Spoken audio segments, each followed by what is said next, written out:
Hi, I'm Bob Lazar. During late 1988 and early 89, I worked on the propulsion systems of extraterrestrial vehicles for the United States government.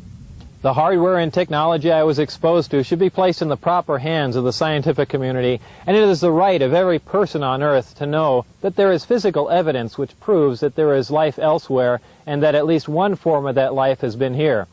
For those of you whose information about me is limited to this video, I'll give you a brief background. I'm a physicist. I have degrees in physics and electronics technology. I've worked in a number of scientific programs, some of which require top secret and above top secret security clearances, of which the most easily verifiable is my early 1980s job here at the Los Alamos Mason Physics Facility in Los Alamos, New Mexico. Between December of '88 and April of '89, I worked as a senior staff physicist in what has to be the most secret project in history. My place of work was a facility at an area known as S4 on the Nellis Air Force Range in central Nevada. Area S4 is located approximately 15 miles south of the infamous Area 51 installation at Groom Lake, where the U-2 and SR-71 spy planes were developed. For the duration of my employment at S4, I was paid by the United States Navy. For the purpose of this video, I'm going to segregate the information contained here into two separate parts. The first part will deal with information with which I've had hands-on experience and personal instruction. In other words, not only did I read briefings and not only was I taught the theories of these technologies, but they were demonstrated for me and I know they are true and accurate. Some of the points covered in this first section will be how vast distances of space are traveled by virtue of an intense gravitational field, how this gravitational field is generated, what the power source is and how it functions, and general information about disks and the project at S4. The second part of this will deal with subjects on which I've read supporting information, yet for the most part I had no other way to corroborate the information or ascertain its accuracy. When we get to part two, it will be obvious why proof of some of this information could not be conclusive. Some of the points covered in this second section will be information about the beings that brought us this technology, and how these beings have historically interacted with man. I've been prudent in selecting what to expose here, and I think that some of this information should not be made available to the general public. This information is being conveyed to you as it was to me, with the exception that in most cases I've simplified things for those of you with non-scientific and non-technological backgrounds. So let's begin. At the beginning of this first section, I'm going to give you 3 short science lessons, and once you've learned them, you'll not only know more about interstellar travel than almost anyone else in the world, but you'll know the actual method another civilization is used to travel from another star system to the planet Earth. Now, during the course of this, I'm going to have to relate information that I've learned at S4 to information that we're already aware of. And when I say we, I mean the general mainstream scientific community. So as not to waste too much time explaining established scientific facts and theories, when I say we know this or we know that, please feel free to consult any qualified scientist, professor, or science teacher to have them explain my statements to you. One of the most predominantly asked questions is, how is it possible to cross vast expanses of space without exceeding the speed of light? Or how can you travel in reasonable time and economy between points that are light years apart? Now keep in mind that the speed of light is 186,000 miles a second, which translates into roughly 669 million miles an hour. And a light year is a distance traveled in 1 year at the speed of light. Proxima Centauri, which is the star system nearest ours, would take 4 years to reach traveling at the speed of light. So up until now, when we've examined the requirements to travel these distances, we've always had to consider the problems of traveling at a speed near the speed of light. This poses problems with propulsion, navigation, fuel capacities, and even when you consider the effects of acceleration on space-time, which include time dilation, mass increase, length contraction, and a whole host of other things, it quickly becomes evident that this type of travel would require a level of technology that man has not yet achieved. The truth of the matter is that traveling these distances does require a level of technology that man has not yet achieved. but it has nothing to do with flying in a linear mode near the speed of light. We know that the shortest distance between 2 points is a straight line, so in our universe we've always assumed that the fastest way from point A to B was to travel in a straight line at the speed of light. Well, the fact is that when you're dealing with space-time and you enjoy the capability of generating an intense gravitational field, the fastest way from point A to B is to distort or warp or bend the space-time between point A and B, bringing point A and B closer together. The more intense the gravitational field, the greater the distortion of space-time and the shorter the distance between points A and B. Most of us think of space-time as the void or as nothing. And remember, it wasn't that long ago that man considered the air in our atmosphere to be nothing. Yet with time we've become aware of the elements and properties of the air in our atmosphere. Well, indeed, space-time is an entity, and one of its properties is that it can be distorted or bent by a gravitational field. We know that gravity bends or distorts space-time and light by virtue of the fact that we're able to see stars which we know should be blocked from our view by the sun. Referring to the graphic here, the solid line denotes the position of a star that's located behind the sun, and the dotted line shows its position as viewed from Earth. This is made possible because the sun's gravitational field distorts the space-time and light around the sun, allowing us to view stars which should be hidden from view. We know that gravity distorts time by virtue of the fact that if we take two identical atomic clocks and keep one at sea level and take the other one up to a high altitude, when we bring them both back together, they reflect different times. The difference in this passage of time is caused by the fact that a gravitational field weakens the further you get from the source. So the atomic clock which was taken to the high altitude was exposed to a less powerful gravitational field than the clock which we kept at sea level. The effect of a gravitational field on space-time is something that we've been able to observe, but not to experiment with. This is due to our inability to generate a gravitational field. And up until this point in time, great mass such as a star, planet, or moon was the only source of a discernible gravitational field that we're aware of. So just as the gravitational field around great mass such as a planet distorts space and time, any gravitational field, whether naturally occurring or generated, distorts space and time in a similar manner. Now, the great benefit of generating an intense gravitational field is not only can you turn it on, but you can turn it off. If we refer back to our original illustration of space-time distortion, we can see that when we generate an intense gravitational field, we can distort the space-time and in turn the distance between the point where we are and the point where we want to be. We can then position ourselves at the point where we want to be and then stop generating the gravitational field, allowing space-time to return to its natural form. In this manner, we can travel great distances with little linear movement. And this is how space-time distortion translates into reduced distance. Now back to our original question, how is it possible to cross the vast expanses of space required for interstellar travel without exceeding the speed of light?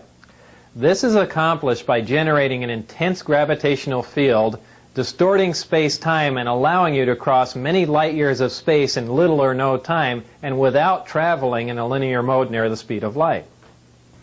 The next question is, how do you generate a gravitational field?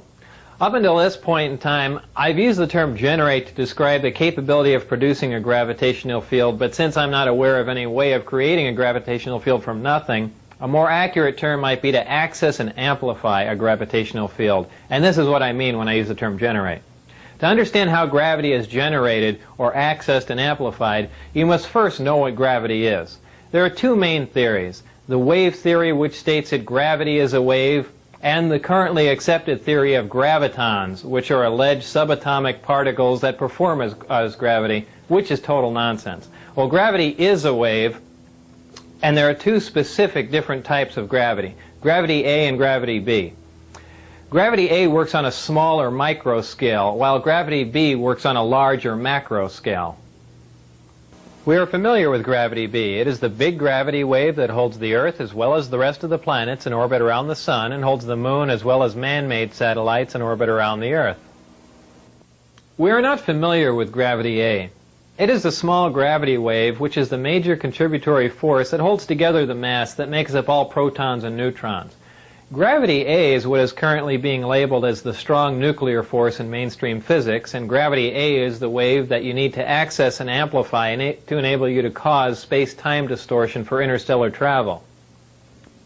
To keep them straight, just remember that gravity A works on an atomic scale, and gravity B is the big gravity wave that works on a stellar or planetary level. However, don't mistake the size of these waves for their strength, because gravity A is a much stronger force than gravity B. You can momentarily break the gravity B field of the Earth simply by jumping in the air. So this is not an intense gravitational field.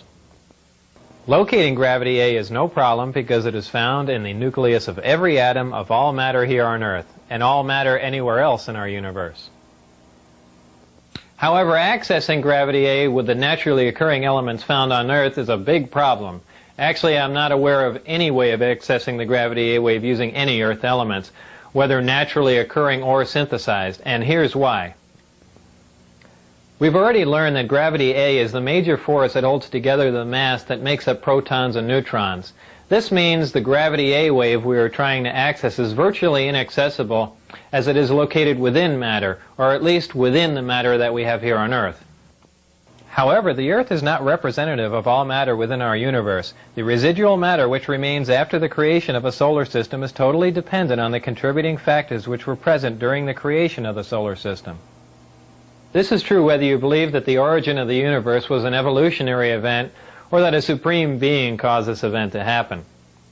The two main factors which determine what residual matter remains after the creation of a solar system are the amount of electromagnetic energy and the amount of mass present during the solar system's creation.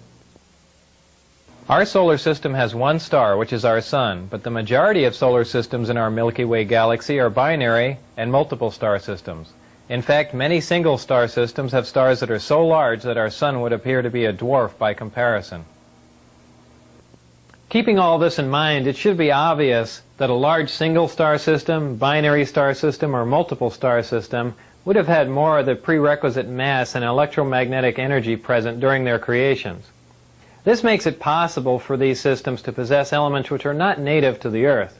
Scientists have long theorized that there are potential combinations of protons and neutrons which should provide stable elements with atomic numbers higher than any which appear in our periodic chart, though none of these heavy elements occur naturally on Earth. 88 of the first 92 elements on the periodic chart occur naturally on Earth. Some heavier elements do occur in trace amounts, but for the most part we synthesize these heavier elements in laboratories. Generally speaking, the stability of these synthesized heavy elements decreases as their atomic number increases, but experiments at the Lab for Heavy Ion Research in Germany have shown that this may only be true up to a certain point, as the half-life for element 109 is longer than that of element 108. The point is that our observations and theories are accurate. The fact is that heavier stable elements with higher atomic numbers which have more protons, neutrons, and electrons than any Earth elements do exist. However, up until this point in history, there has been no physical evidence to prove this. But now that proof is here. The most important attribute of these heavier stable elements is that the gravity A wave is so abundant that it actually extends past the perimeter of the atom.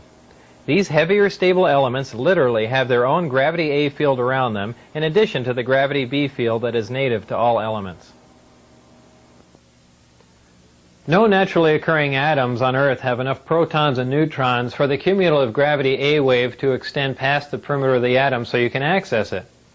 Even though the distance that the gravity A wave extends is infinitesimal, it is accessible, and it has amplitude, wavelength, and frequency just like any other wave in the electromagnetic spectrum. Once you can access the gravity A wave, you can amplify it just like we amplify any other electromagnetic wave. To demonstrate how a wave is amplified, we can use this oscilloscope, and as you can see, it graphically depicts the tone you hear as a wave. As we amplify the tone, you can see that the size or the amplitude of the wave increases, giving us a more powerful version of the same identical wave, and thus the tone sounds louder.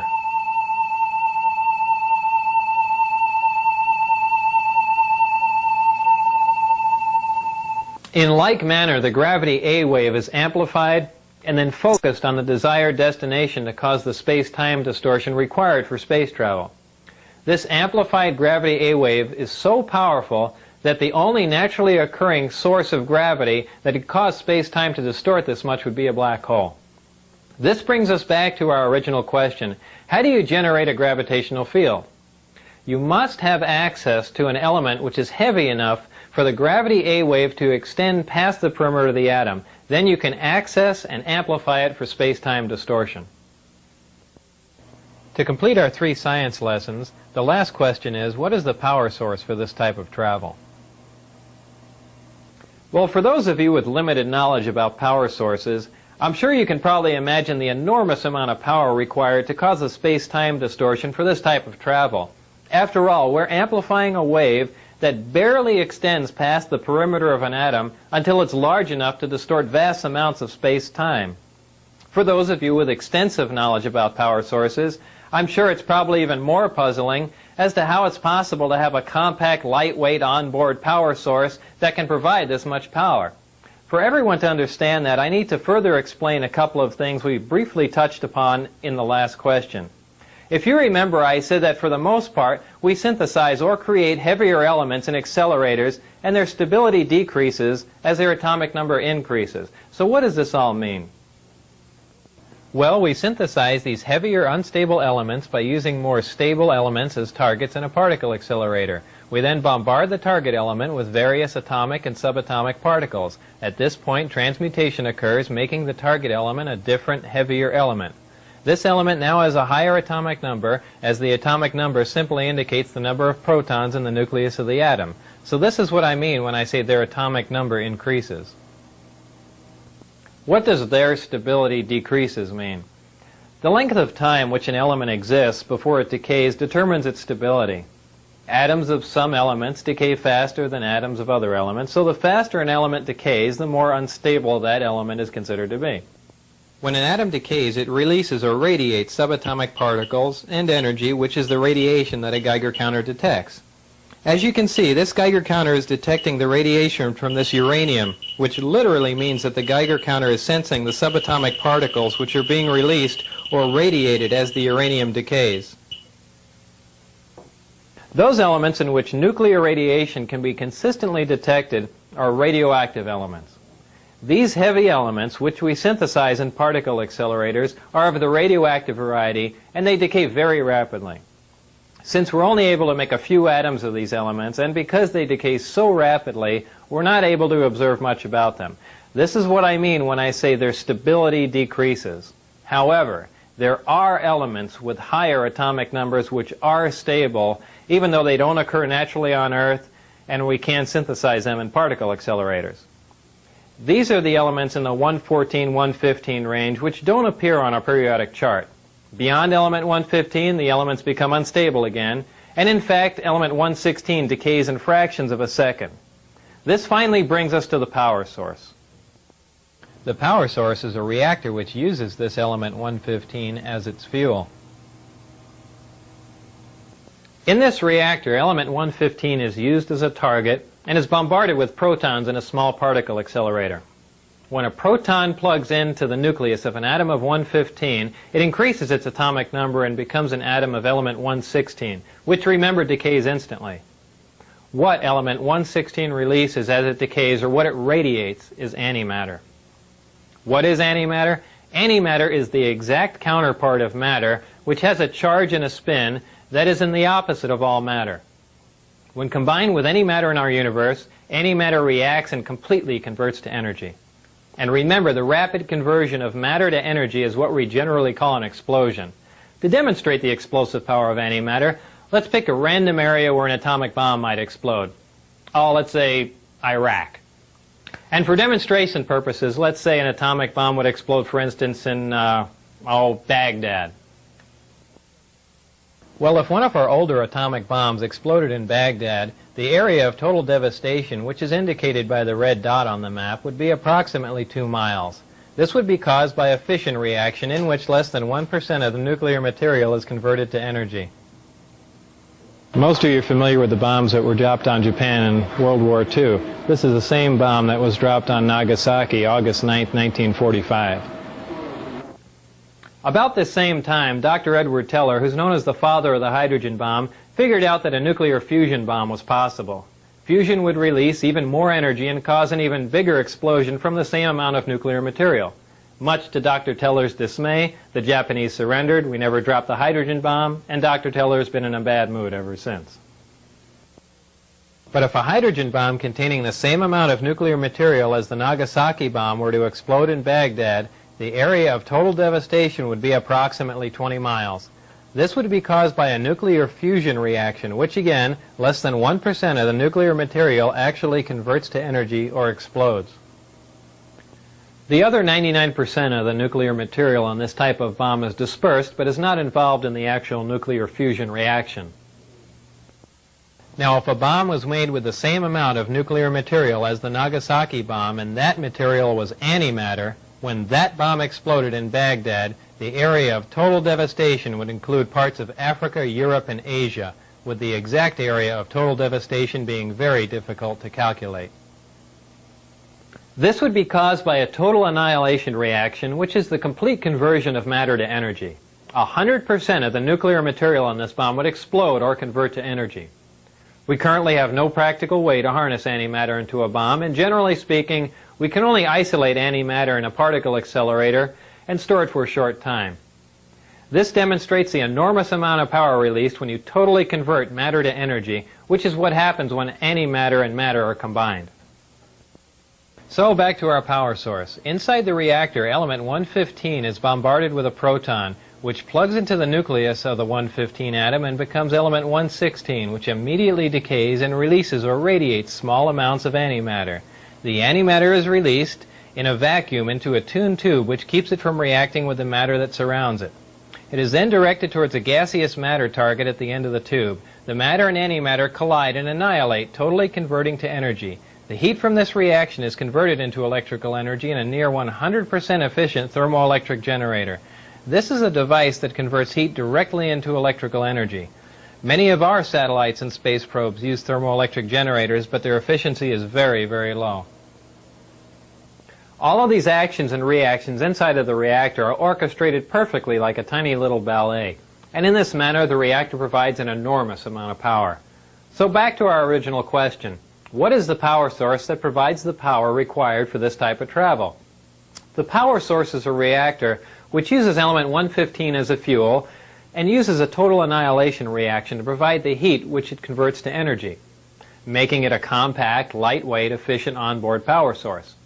I've got a couple of quick comments about element 115 for those of you who are interested. By virtue of the way it's used in the reactor, it depletes very slowly, and only 223 grams of 115, which is just under half a pound, can be utilized for a period of 20 to 30 years. Element 115's melting point is 1740 degrees Celsius. I need to state here that even though I had hands-on experience with element 115, I didn't melt any of it down, and I didn't use any of it for 20 to 30 years to see if it depleted. So we've learned how space-time is distorted by a gravitational field. We've learned how that gravitational field is generated, and we've also learned where you get the power to accomplish all of this. Now it's time to link all we've learned in our science lessons to the vehicle that utilizes all of this technology. And a few years ago, I never thought I'd hear myself say this, but that vehicle is a disk, which is generally referred to as a flying saucer.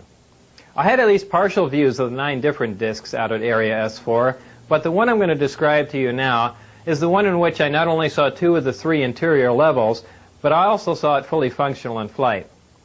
And no, unfortunately, I didn't get to go for a ride in it. This particular disc appeared to be in excellent condition, and because of its sleek appearance, I nicknamed it the Sport Model. The Sport Model is about 16 feet tall and 40 feet in diameter. The exterior skin of the disc is metal, which is the color of unpolished stainless steel. The Sport Model sits on its belly when it's not energized. As you can see, the hatch is located on the upper half of the disc with just the bottom portion of the door wrapping around the center lip of the disc. The interior level of the disc is divided into 3 levels. The lower level is where the 3 gravity amplifiers and amplifier guides are located.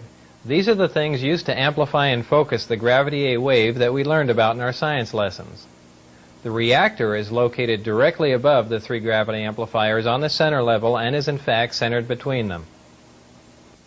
The reactor is similar to this half-scale model. The element 115 is machined into triangles like this and is then inserted into the reactor. This piece of element 115 is the source of the gravity A wave as well as the target that is bombarded with protons to release the antimatter, both of which we learned about in our science lessons. The center level of this disk also houses the control consoles and seats, both of which were too small and too low to the floor to be functional for adult human beings. The walls of the center level are all divided into archways. At one point in time, when the disk was energized, one of the archways became transparent and you could see the area outside of it just as if the archway was a window.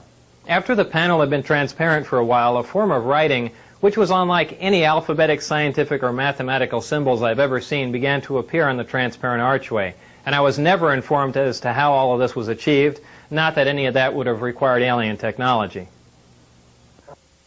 I was never given access to the upper level of the disk, so I can't enlighten you as to what the porthole-like areas are, other than I can assure you that they're not portholes. Now, before I go any further about the disk, I'm going to show you where and under what circumstances I saw it tested.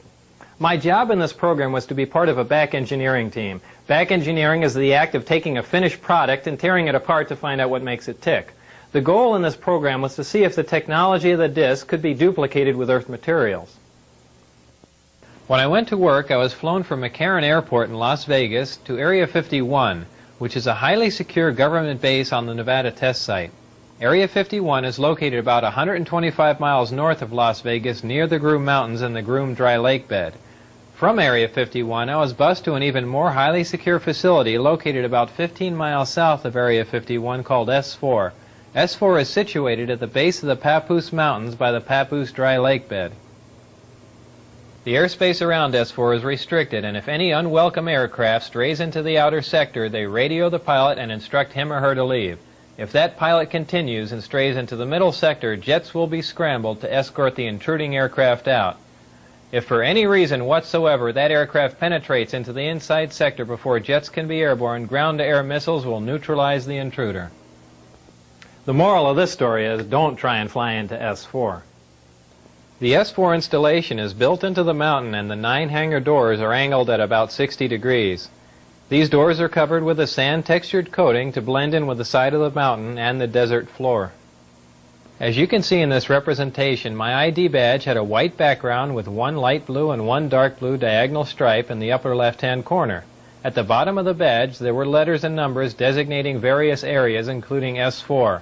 On my badge, there was a star punch through S4. The back of the ID badge was dark blue with a vertical mag stripe running down one side. The hangar that housed the sport model was like a typical airplane hangar with the exception of the angled doors that I mentioned before.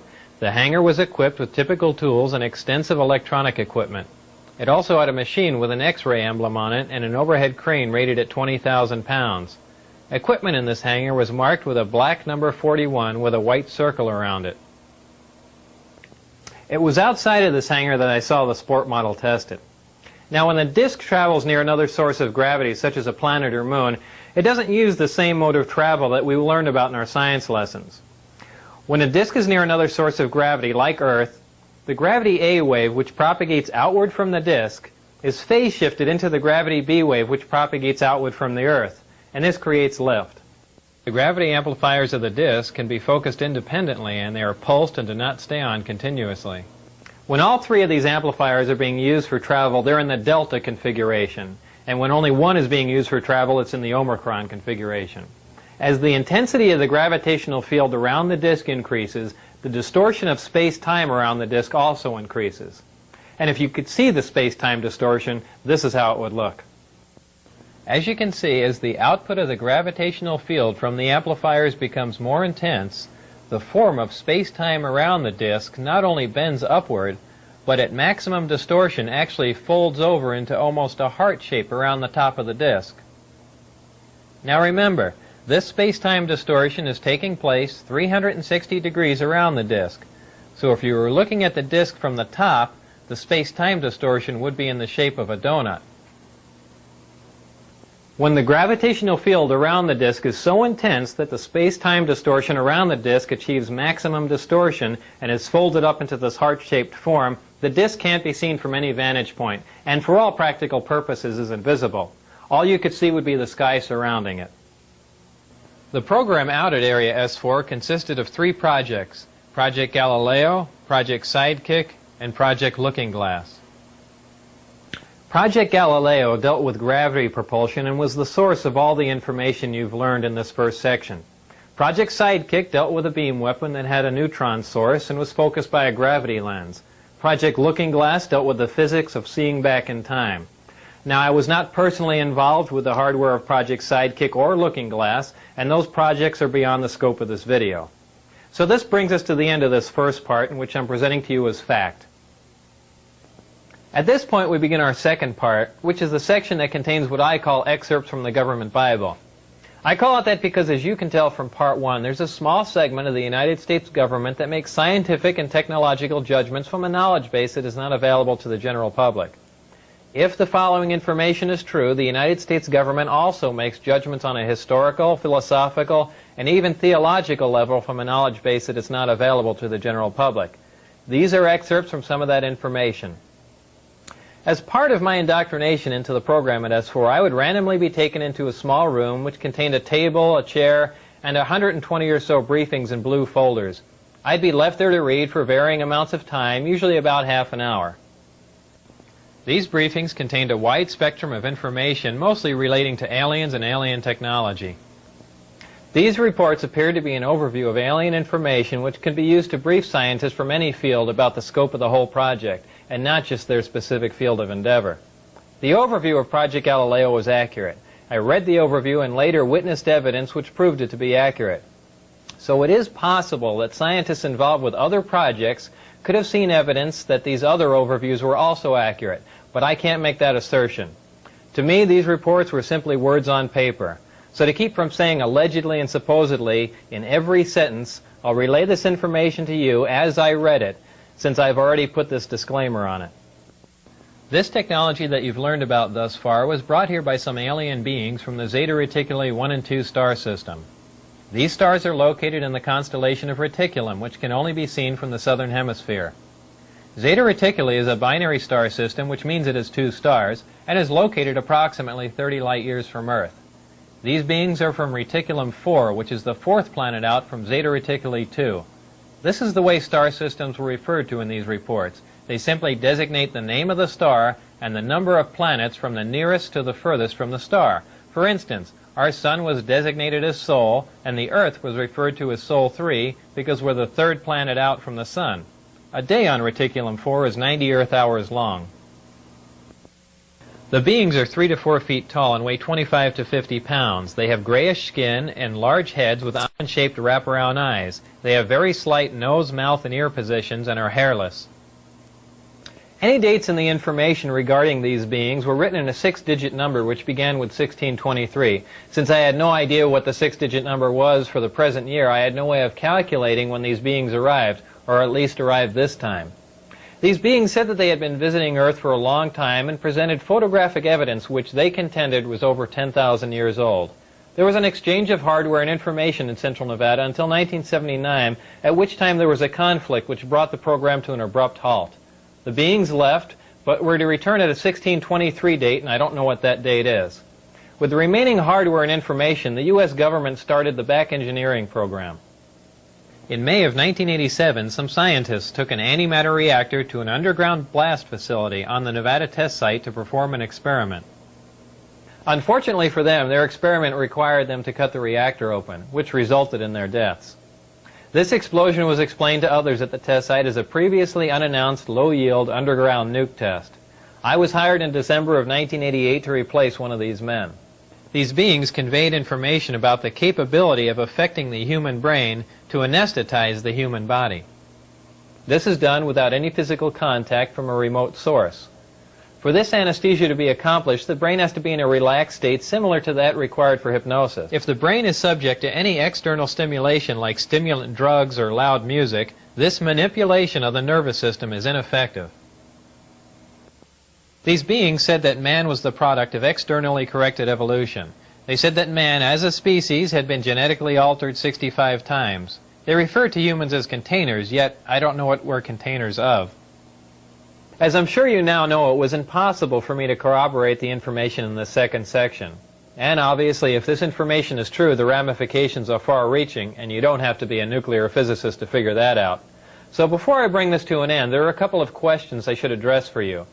The first one is, how did I get into this program? While working at Los Alamos National Lab in 1982, the local newspaper did a front-page story on a jet car I had built. Coincidentally, Dr. Teller was giving a speech in Los Alamos that same day. We met and had a short chat about the jet car, and I later listened to his speech. I never met Dr. Teller again, but in 1988, when I decided to re-enter the scientific community, I sent him a resume and inquired about a job. Dr. Teller responded by telephone and told me that he was no longer active, but just functioned in a consultant capacity. He gave me the name of a contact to call in Las Vegas. I made that call, and things progressed from there until I got into the program. I never got a chance to ask Dr. Teller if he remembered me from Los Alamos, so I don't know if that was a factor or not. If you use nuclear fuel, and not that possible, nuclear fuel is feasible, but whether these very great velocities are feasible, which are interesting if you ever want to get to another star, that is an important question. And that's about all I can say.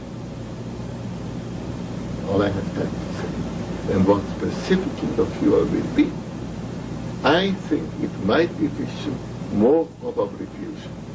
And it won't come soon. Is there any other nuclear reaction besides fission and fusion that you know of? No.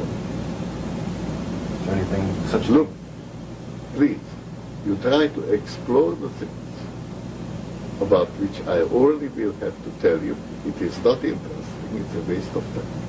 Above plutonium or Look, uranium? it is, in my opinion, not interesting. I don't intend to answer it. If you ask me that question on camera, I will shut up. I will sit silent. You're not going to get an answer out of me on that. Okay. And if I ask you on camera if you know Bob Lazar, can you just say no? I will sit silently.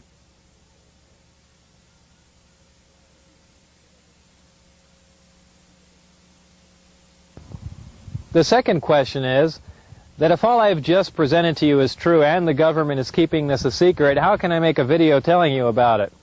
Well, the bottom line is, if there are any repercussions from making this video, it would simply confirm that what I told you is true. So what you do with this information is up to you.